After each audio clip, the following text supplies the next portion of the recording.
Yes. Very good morning to all of you. Say good morning. Good morning. Okay. चलो. So अब हमने कल एक क्वेश्चन किया था जिसमें the question was whether the graph is passing through the origin or not. चलो, let me tell you.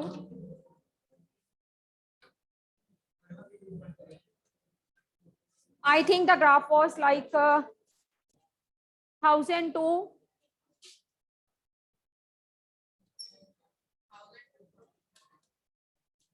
मैं जस्ट थोड़ा सा बना के आपको हिंट देके मतलब आपको बताने जा रही हूँ that why the question's answer should be yes.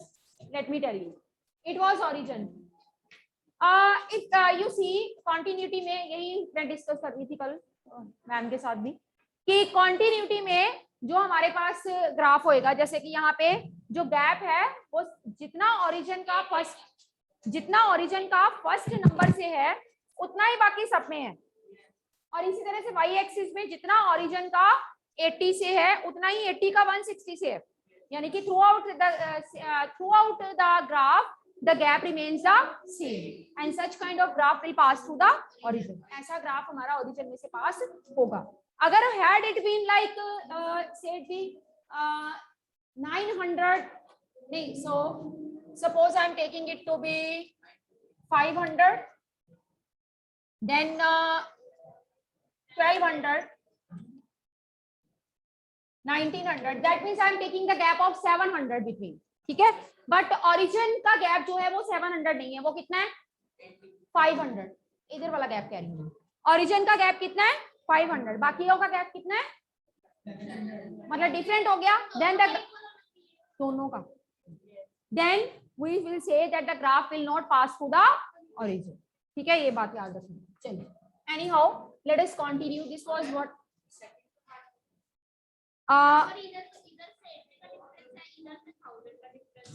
तो मैम एक्स एक्सिस पे सेम है और वाई एक्सिस पे सेम अपना डिस्टेंस सेम होना चाहिए उनका, दोनों का अपना इंडिविजुअल.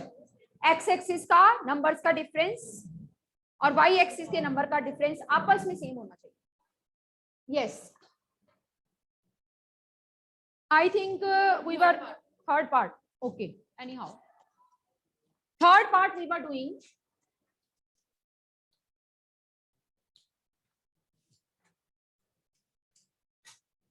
Second question का third part. Look at the board. Look at your books. I have to make the graph once again to tell you about the better picture. And you please no need to make any kind of noise. Graph से हमने detect करना answer, so graph is to be made once again.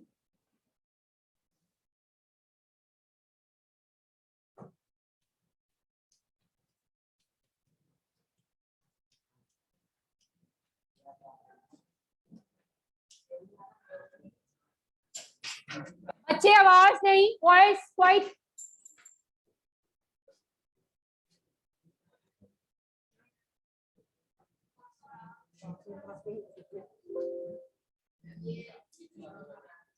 Yes class, listen. Beta, you can come here. The benches are vacant. I'm talking to you, Manmeet Singh. Don't be over smart. चलिए. Rather you seems to be disciplined. आप कभी ऐसे argue नहीं करते हो class में, अच्छे बच्चे हो. Yes. तो यहाँ पे हमारा 80 का गैप था.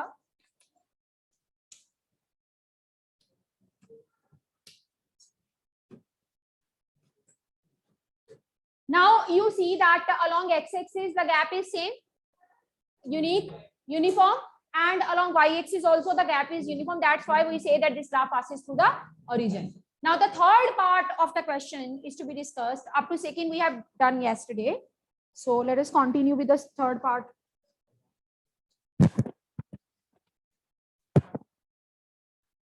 It is to get an, this line, it represents the deposit and y-axis represent the interest.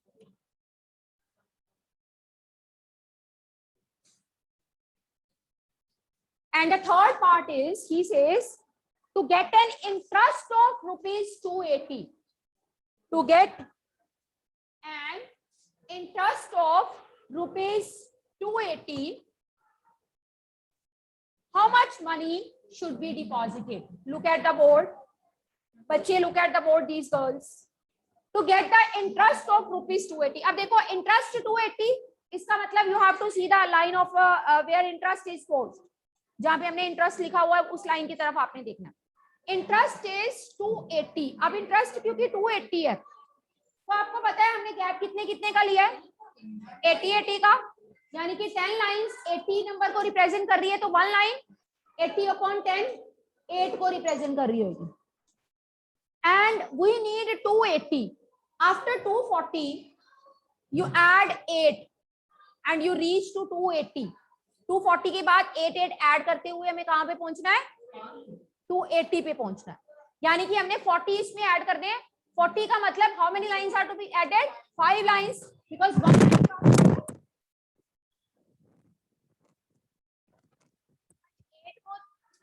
Represent कर रही है, तो 40 का डिस्टेंस आगे बढ़ाने के लिए हमें कितनी लाइंस, 4 5.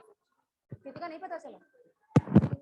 एक्चुअली अब हम लोगों ने जो गैप लिया है ना, वो हमने ले लिया 80 का, और वहां पे सुटेबल तो हमें लगा ड्रॉ करने में, बट जब गैप लेने की बारी आती है तो थोड़ा मुश्किल हो जाता है. हमेशा 100 वाला गैप, 1000 वाला गैप, 10 वाला गैप ही सुटेबल होता है. बट अगर आप इसको ऐसा कर चुके हो तो then you should know how to deal it further. सीधी सी बात, 80 का गैप लिया ना हमने, तो हमें पता है एक लाइन कितने को रिप्रेजेंट कर रही है, 8 को. 240 के बाद 280 पे पहुंचना है. ठीक है, अगर आपको नहीं पता चल रहा आप काउंट करके पहुंचे जाओ. हाँ बिल्कुल ठीक. पहले आएगा 248, फिर 8 ऐड हुआ 216, 248 प्लस 8 256, 256 प्लस 8 264, 264 प्लस 8 272, 272 plus 8, यानी how many lines you have made? 5 lines. How many students? 21. हाँ जी बेटे, listen. So 1 line, it is counting how much money? 8 rupees. तो हमें 280 तक पहुंचने के लिए कितनी लाइंस करनी पड़ेंगी? 5. 1 2 3 4 5. यहां पे करके सीधा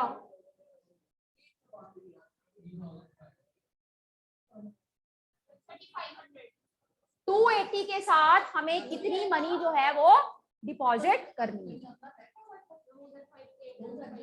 हाँ हाँ जी, किसमें +5 हो जाएगा?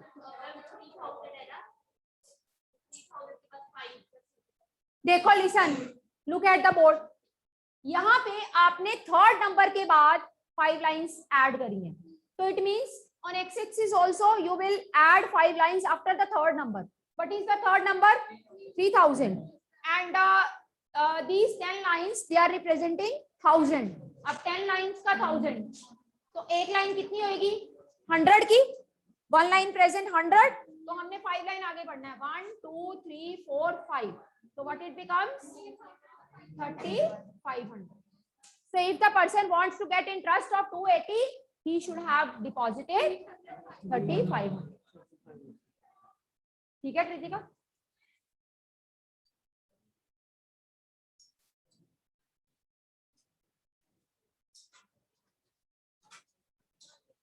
एक्चुअली जब ये वाली वैल्यू दी होती है, दूसरी वैल्यू तक पहुंचना होता है, फिर प्रॉब्लम नहीं होती, फिर हम सीधा काउंट करके निकाल लेते हैं, ज्यादा मुश्किल है. I'm explaining again. This was 240. We want to find a value at 280. So what I did, I see that after 240, how many lines are to be counted for adding 40? 1 line is 8, so 5 lines 40. So 5 lines मैंने count कर दी 240 के बाद. 3rd number के बाद 5 lines y axis पे add हुई हैं, तो इसका मतलब 3rd नंबर के बाद ही 5 lines कहाँ पे ऐड होंगी? x एक्सिस पे. And you will get how much? 3500. चलिए next question number 2.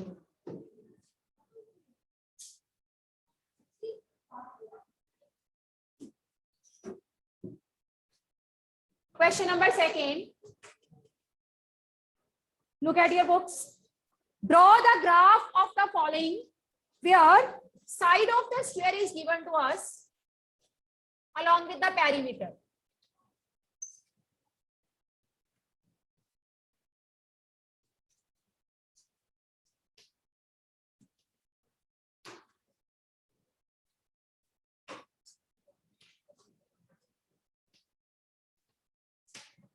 Side of the square along with the perimeter is given. You know, whenever side of the square will get changed, accordingly the perimeter will be changed. And what is the relation between side and perimeter? Perimeter is equal to 4 multiplied by side. This we know that perimeter is equal to 4 multiplied by side. You see here the side is 2, perimeter 2 multiplied by 4 is equal to 8. Side is 3, 3 into 4, 12. Side is 3.5, 3.5 into 4, 14. Side is 5, 5 into 4, 20. And side is 6, 6 into 4, 24. तो ये हमारे पास जो है side से perimeter का एक graph दिया हुआ। मैं आपको ऐसा भी क्वेश्चन बताऊंगी जिसमें आपको कोई वैल्यूज नहीं दी हुई और ग्राफ बनाना है। ऐसे क्वेश्चन आपके पास आपके सिलेबस में है, आपके एग्जांपल्स में है। पहले हम इनको करें, देन वी विल सी कि कैसे हम बिना वैल्यूज के भी ग्राफ बना सकते हैं, बताऊंगी। चलो, first of all make two axes, one is x axis, another is y axis. हाँ जी, side is independent and perimeter is dependent because we vary side and accordingly perimeter gets changed. So side x axis, side is to be taken along x axis and perimeter is taken along y axis. Side is taken along x axis and perimeter is taken along y axis.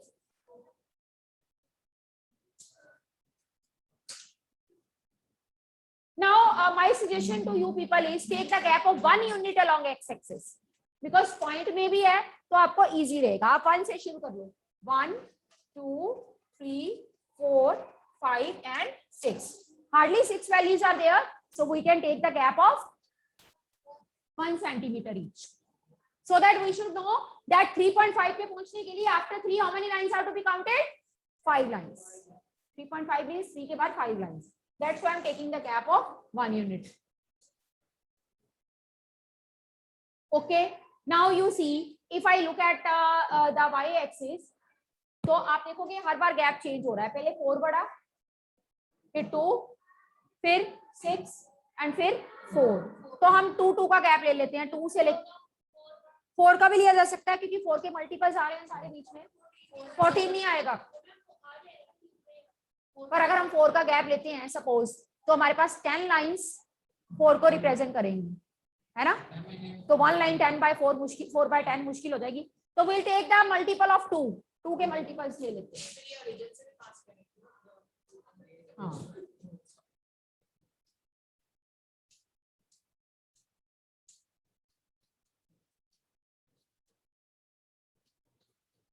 I'm taking multiples of 2 because all these represent the multiples of 2. 2 के multiples को represent कर रहा है तो हमें इसको accordingly लेना पड़ेगा।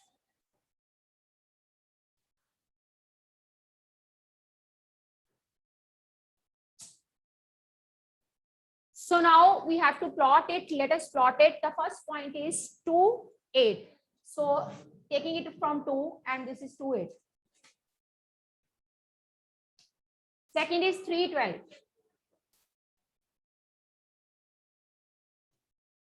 Third is 3.5, 14. That means after 3, 5 lines. 1, 2, 3, 4, 5. मैं ABC मार्क कर देती हूँ।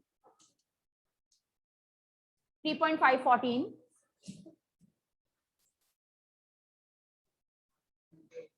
After that 5 and 20.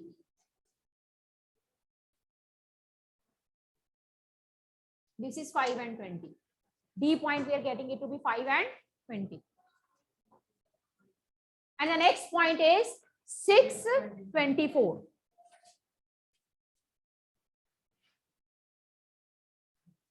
Join them. Write down the scale along x-axis. 1 block equal to 1 centimeter. and along y-axis 1 block is equal to 2 centimeter.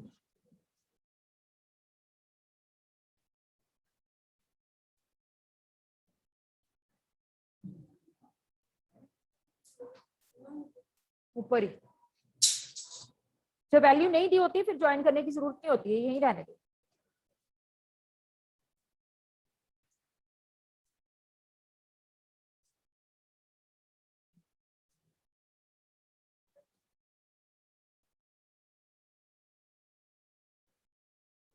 Is it okay?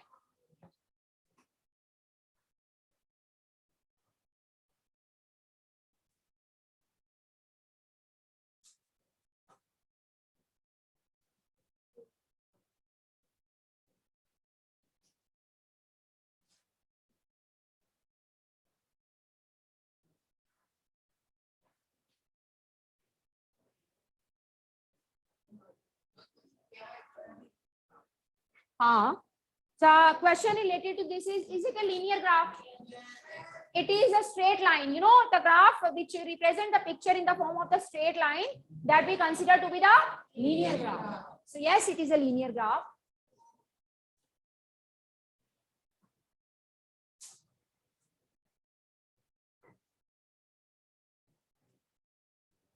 And the second part is same. Sides of square are given along with the perimeter. Draw its graph right now.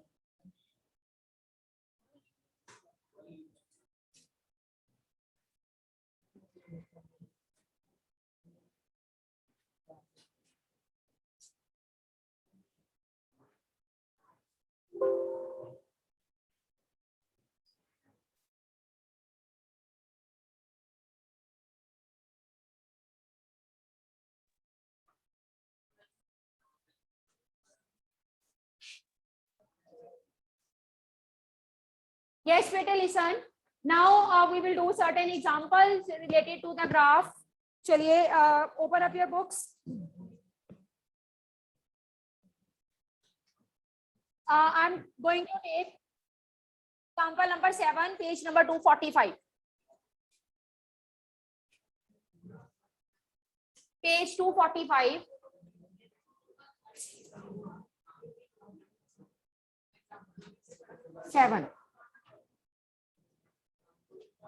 Example 7, page number 245. आवाज नहीं बेटे, देखो बेटे, graph वाला question paper में बच्चों के लिए बहुत इजी होता है, but this question will become difficult if you are not given the equation in which x and y's values are to be put. अगर हमें x and y की वैल्यू पुट करने वाली जो है इक्वेशन ही ना पता हो, तब हमारे लिए ये क्वेश्चन थोड़ा डिफिकल्ट भी हो सकता है। जैसे कि आपका एग्जांपल नंबर 7 है, he says a bank gives 10% simple interest on deposit by senior citizen.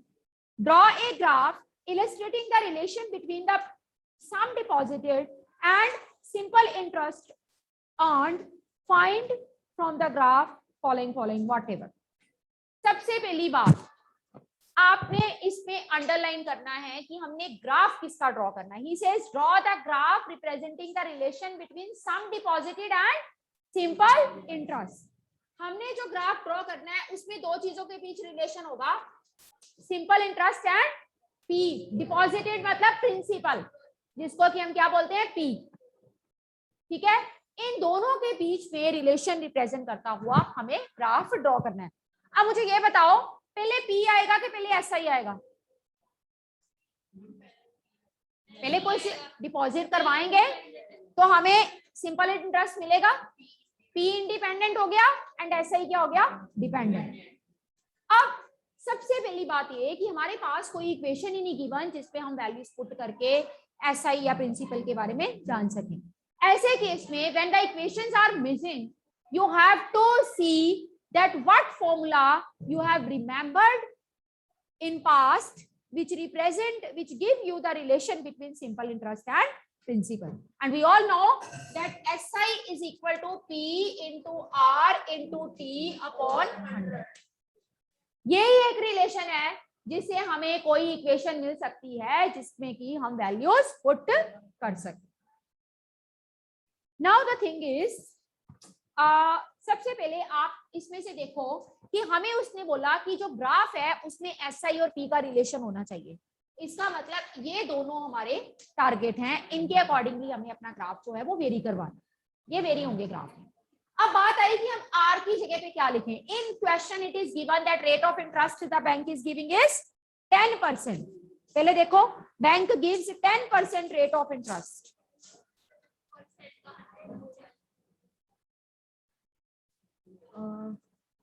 ये अरेंजमेंट है 7th C class.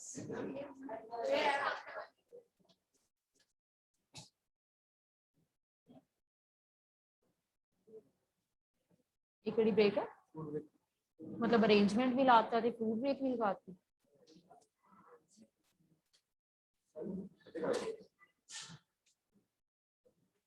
Yes class listen. Simple interest and principal जो है हमारे पास वो हमने इस तरह से इन दोनों की वैल्यूज हमें चाहिए, है ना। इसमें हमारा ग्राफ होना चाहिए। इसका मतलब बाकी सबकी वैल्यू रिप्लेस होनी चाहिए, बाकी सबकी वैल्यू हमें पता होनी चाहिए। तो इसका मतलब रेट ऑफ इंटरेस्ट जो है वो सबसे पहले कितना परसेंट लिखोगे आप? 10%। उसको रिप्लेस कर दो, रेट ऑफ इंटरेस्ट को रिप्लेस कर दो।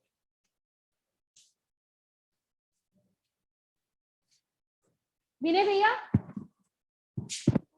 पूछना कि मैम कह रहे हैं वो 9:45 वाली ड्यूटी कहाँ पे है? हाँ जी बेटे, रेट ऑफ इंटरेस्ट आपका आ गया 10%, ठीक है। तो ये principal, rate of interest 10% and then time over 100। अब बात आती है कि हमें तो सिर्फ ये दो चीजें चाहिए, तो टाइम को किससे रिप्लेस करें हम? अब देखो इसमें एक चीज आपके पास दी हुई है that on a bank gives 10% simple interest on deposit by senior citizen. Draw a graph to illustrate the relation between the sum deposited and between the sum deposited and the simple interest. Find from the graph. इस case में आपको जो time है उसको कैसे deal करना है? You will fix the time to be 1 year. हम ये, क्योंकि एक इक्वेशन में दो ही वेरिएबल हो सकते हैं, जिन दो वेरिएबल्स के अकॉर्डिंगली हमें ग्राफ प्लॉट करना है वो तो ठीक है, बट टाइम का हमें फिक्स करना है टाइम को। इसका मतलब टाइम हम 1 ईयर लेंगे, कल डिस्कस करेंगे।